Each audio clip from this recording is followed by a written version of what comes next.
Hey everyone, welcome back to Landscapes for Learning. My name is Maureen Bakis. I'm a behavioral health coach and clinician. I help people with lifestyle change and I am employed as a mental health counselor.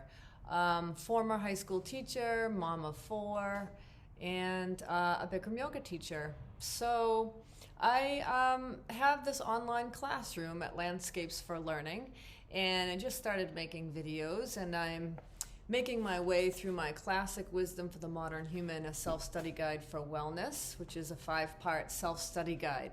The key point being in all of my work is to help people to know themselves. So know thyself for wisdom and wellness. It's something that we're not taught in our culture to do intentionally and actively and consistently. We're taught more to pay attention to developing our self-image and projecting ourselves in this consumerist culture that we live in, so that others can profit from all of our attention and dedication to how we perceive how others see us. So we're taught how to do that pretty well and to compete, but we're not often given a lot of tools and encouragement and support and modeling for how to work out within. I'm wearing my workout within t-shirt today. So this is my online classroom where I encourage people to learn to live and to live to learn, to develop a learning lifestyle and to travel your landscapes for learning, your inner world and the external world, and all to gain more wisdom and wellness, and to provide yourself with the best care possible for you, because when you're better, everyone else is better. This is where I share a lot of my personal and professional learning and resources in mind-body health. I basically am a collector of information and resources in mind-body health because it's something that's important to me in my own life, and it also obviously helps me professionally to help my clients. And so I thought, I have all of this information, I've done all of this learning, why not share it with way more people than just who I directly work with one-to-one? And I know everybody's busy and not in the mental health field and working, and so you don't have the time to read all of the books and find out the latest podcasts and interesting research in interpersonal neurobiology and trauma studies and somatic experiencing and psychology and cognitive behavior. But I do, and I've been in school for the last many years, and I am just an active learner in general. So why hold all this information inside? I am a former high school teacher. Teaching is what I love to do, so I've made curriculum in the form of my book. I also have online courses, and I do workshops that you'll see on my YouTube channel I'll be sharing in the future. So I just want to share all my learning, and I hope everybody pays it forward. If it's relevant to you and it helps you somehow, wonderful. Share it with people that you know. As a yoga teacher, I hear all the time, oh, I would love to get my friend in to take this, to take your class and to get all the benefits of this yoga, but, they're reluctant or they won't. It's, we all have those people that we want to help support, and they don't know what they don't know, kind of thing. So to share these resources, I encourage you to do that. I am basically paying forward the work of so many others. None of this is original, anything that I share. The only thing that's original about me is the way I put it together and how I deliver it to you. So I hope that's helpful. I just want to help people get honest, build integrity for integrative health and healthy functioning in mind and body and spirit, and build strength and resilience for lifting the heavy weight of being human. It's hard being you. It's hard being human. There's a lot of joy. There's a lot of wonderful parts of being here in the world and our existence, but there are a lot of challenges too. So if I can share resources to help people, then that's what I'm trying to do. So I think, if we make each of us better, then politically, socially, we can heal and help ourselves collectively. And who doesn't want that? Well, yeah, you would think everybody would want that, but that's a conversation for another video. So today we're talking about self-awareness, or I'm talking about self-awareness to you. I'm really going to kind of read a bit from my book. And I'm going to start with a quote from Bryant McGill. The love and attention you always thought you wanted from someone else is the love and attention you first need to give yourself. In the previous couple of videos, the first part of my book is about attention. And attention really is a form of love. We're going to turn that attention inward to develop our self-awareness, knowledge about who we are as a mind-body system, as a mind-body spiritual being. The activities in part 1 of the study guide, Attention, asked you to understand what attention is. And you can go watch the last 2 videos. But when you intentionally turn your attention inward for introspection, and you make this a priority, you'll discover what you're like as you watch yourself and take note of how you think, how you feel, physical sensations, your emotions, and how you behave. And you can start to get a lay of the landscape of your inner landscape and who you are. And when you get to know yourself better from self-study, from the inside out, when you do your workout within, you'll gain a better understanding of your nature, and thereby maybe, hopefully, start to trust yourself. Trust your own judgment. Trust yourself rather than helplessly relying on others who maybe aren't trustworthy or don't deserve your trust, and make better choices on your own behalf. You're going to develop more of an internal inner locus of control, so that you're not overly dependent on external resources. Now, please don't think in the extreme. We have, it's okay to rely on external resources, but it's a spectrum, right? Your inner locus of control, your outer locus of control. The extremes of that are feeling totally victimized by everything out there, and that you're powerless, and you have no responsibility, you have no ability to respond to what's happening in the environment. Everything fate has decided, and decided your life and who you're going to be and what you are. That's one extreme. The other extreme is, total narcissism, thinking that you control everything and everyone, and you have all of this power, right? Everything's a balance. Everything's on a spectrum. So, and we're all different. So one of the reasons why I'm trying to encourage people to become more self-aware and self-knowledgeable is to know exactly, specifically who you are. What is your locus of control? And everybody's different, and there's so much nuance and which is cool, which is, everyone's complex and different and nuanced and unique, and you just need to know who you are as uniquely you. What's your mind-body system all about? Like, what's happening within you is totally different than what's happening in me. Maybe there's some overlap and similarity, but I can never know your subjective interior experience. Only you can do that. That's why the self-study has to be done by you. I'm simply giving you resources and tools from the ages, wisdom of the ages, and recent neuroscience, to travel your inner landscape, to know and understand your own interoceptive experiences, what's going on inside of you, and in your psyche and mind body. So this is what self-awareness is all about, is becoming more aware so you can start to trust yourself. You know what's what, right? And then Be able to trust your own evaluation, your own judgment.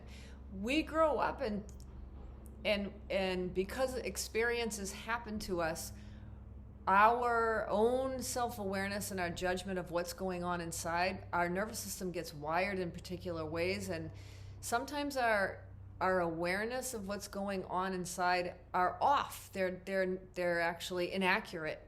So, it takes some studying to understand where we're kind of making errors and where we're how we've been wired and implicitly, and to change those. And change is possible because we're plastic. Okay, so paying attention to yourself and learning about what makes you you will not be quick and easy. Sorry, that's another thing that contrasts with our cultural learning. We're going to have to do a little unlearning there. That this is a long-term, lifelong process of learning about who you are. It won't be quick or easy. It includes spending time alone, quietly and reflectively, which I know many people find intimidating. A lot of people can't do that. A lot of, there's all this mindfulness meditation that's all the rage, and,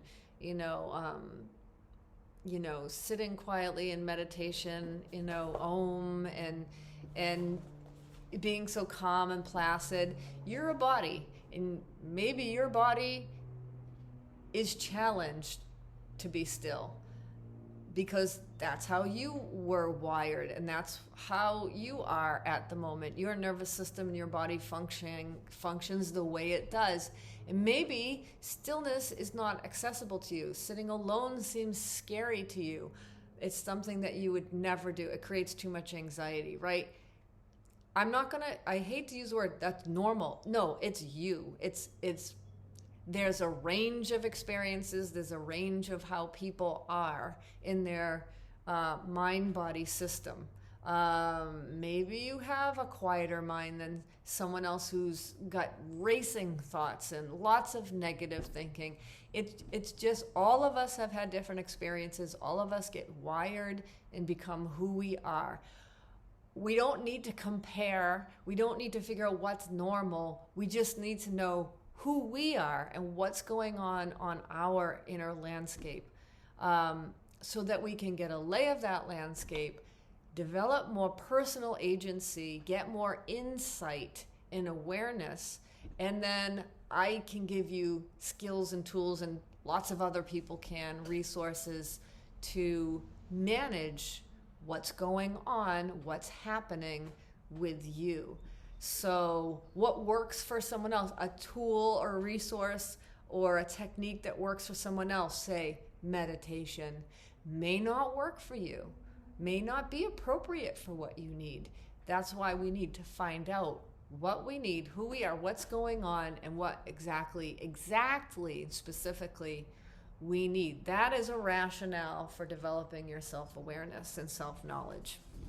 So it's challenging. I'm going to warn you that when you find out more about what's going on, it can be really dysregulating, disruptive, scary, intimidating. It's challenging. Okay? For some, attention to oneself is simply not a priority. What with so many other interesting things that capture our attention outside ourselves, and we know our culture is designed to pay attention to things that need to be purchased, okay? And we're always paying attention to what everyone else is doing, right? And comparing ourselves to them. Our attention gets pulled away from here, inside. And so it's hard to learn about attention, practice controlling our own attention, and then turning it inward for introspection and to know who we are and develop our self-awareness. There's a lot of reasons. Sometimes our body's been tuned in a way that makes turning inward seem inaccessible.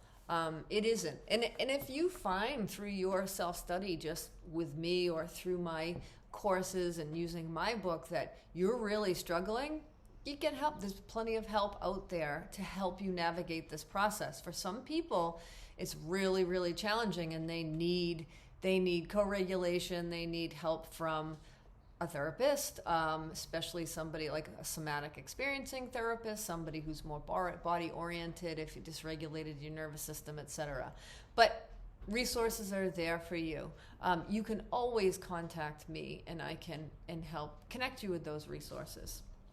Okay, so even anticipating what we might uncover about ourselves may also cause us anxiety and dissuade us from the pursuit of more self-knowledge. It's not easy being human, as I said before. We've developed a lot of adaptive coping. We can lock up a lot of problematic feelings and sensations in a hypothetical or metaphorical suitcase and put it in the back of a closet somewhere. Doesn't mean it's not there in our mind-body system and causing disruptions. That's why, we might find the suitcase, and then we might need help opening it and sorting through it. Fine. But you got to find out what's on the landscape if you want to understand yourself and understand how to take the best care of yourself and to improve your life and enjoy your life and have a good life. So attention to yourself should be perceived as more about the fear of missing in than FOMO, than the fear of missing out. I wish we would develop more fear about, like, if I don't find out, who I am, what's going on with me and my inner landscape, like, I'm going to miss out on important information. But unfortunately, we're conditioned again to have that fear of missing out in the social world. Again, I'm just going to repeat what I said earlier about that spectrum of, it's not out there in the external world and the social world is bad and the inner world is better. It's not. It's just, I think we spend too much time out there focused on self-image, focused on other people and what other people are doing, and comparing ourselves to other people, as opposed to more introspective inner work, working out within. I just think we just don't do it enough. I think that it gets neglected. So we're just trying to get a little bit of balance between the inner and the outer, traveling the landscapes, both of them, for learning, for balance and wellness. All right, so studying yourself is, you got to be brave. You're going to develop some courage by doing it. Connecting to your inner world, it is a deliberate and conscious shift in your attention from out there to in here. And thereby, you might have to reorient your priorities and values. Shift away from some of the things that were super important to making yourself and your own awareness more of a priority. I happen to think it's good for your health to do that, especially if you're extremely outer focused. So the process of understanding through self-examination the connection between one's external and internal landscapes is a courageous act. Indeed, it's no small thing to make a powerful and loving choice to look inward to learn and be well. Learning about yourself is challenging. It requires honesty and courage to accept unpleasant or uncomfortable discoveries. I am going to warn you, you will be uncomfortable. The next part of the book is challenge and being uncomfortable. It's involved in all stages of the learning: attention, self-awareness, challenge, choice, and learning. Learning is uncomfortable. It's going from a state of unknowing to knowing. Okay, learning is going from unknowing, a lack of awareness, a lack of self-awareness, to more self-awareness. It's to learn, you'll get agitated. That's what learning is. And then you'll know more. And then it's just a repeating cycle. Trial and error, it's messy, you're going to make mistakes, you're going to struggle, but you're also going to have success, and you're also going to have more clarity, and hopefully you'll feel the change. You'll feel the the benefits of learning and change. Okay, so you could find liberation on the other side, as many other people have. So many of our unhealthy habits are deeply ingrained, and important truths about ourselves are suppressed or unknown, which is why an important aspect of self-study is about understanding your attention, managing it, and turning it inward for deeper self-awareness. The challenge to learn more about yourself, your limits, and your possibilities. We all have limits. It's funny, we're usually super obsessed and focused on other people's limitations for the way that they limit us or whatever. We're very judgmental about other people's limitations, but we really should focus more on our own and really understand our own. I think when we do that, we develop way more compassion for other people's limitations, and become more accepting of our own and other people's limitations. Humans are limited. We all are flawed. We all have strengths and weaknesses. And so when you really, really come into direct contact with your own limitations, then you do develop a different perspective. Your perspective shifts of other people. Thereby, it improves your relationship with yourself when you know your limitations, and you will get tools and to manage those, and you start and practices to start managing your limitations, working with them rather than denying them or working against them. And that will also carry over into how you relate to other people, hopefully improving your relationships, becoming more compassionate, understanding that the other person is struggling with their limits too. On the other side of that is the possibilities, opening up to possibilities of who you could be and become, and discovering strengths that you didn't think you had, that you didn't know you had, possible solutions to problems that you at one point thought were so narrow, your attention was, too narrow, and then you kind of open it up to more possibilities of ways of being. Your identity could expand, possibilities for problem solving, possibilities for new relationships, for things to be different than what you thought they were or felt that they could be or couldn't be. So that can be especially liberating.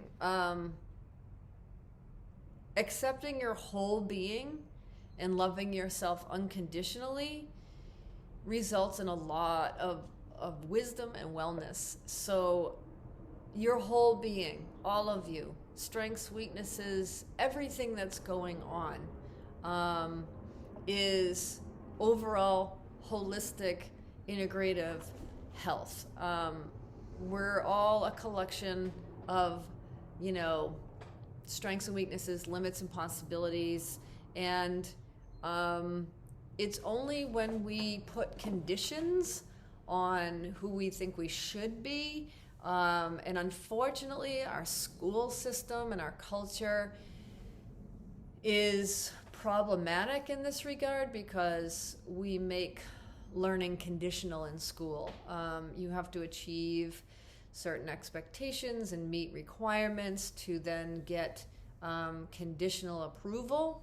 And unfortunately, I think that just kind of seeps into the way we are with ourselves. We put all these unrealistic expectations on ourselves to be a certain way and to behave a certain way. And although, we do need expectations and structure, there's nothing wrong with that. And even being graded, there's nothing intrinsically wrong with it. It's just, again, it's an overemphasis on it, and it's this conditional kind of learning and self-acceptance, conditional acceptance, has become just too much, too poisonous, and we have to unlearn a little bit of that. So when we learn more about who we are, we can see how we've been conditioned, and we can kind of change that. We can let go of some of that conditioning and accept ourselves and our limitations and our strengths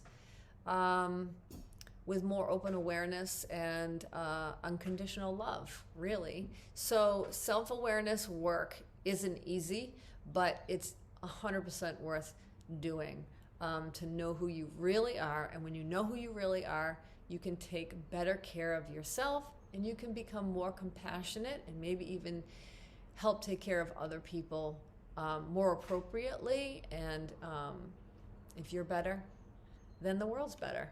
And that's what we're after. So the next video, I will get into some more specifics about self-awareness practice, getting to know who you are as a mind-body being. There may be several videos, because I'm probably going to expand this self-study and for self-awareness by including videos about interoception and what that is, and developing interoceptive awareness and how really important that could be, and possible big changes for people who learn about this stuff. And I mean, that's my hope.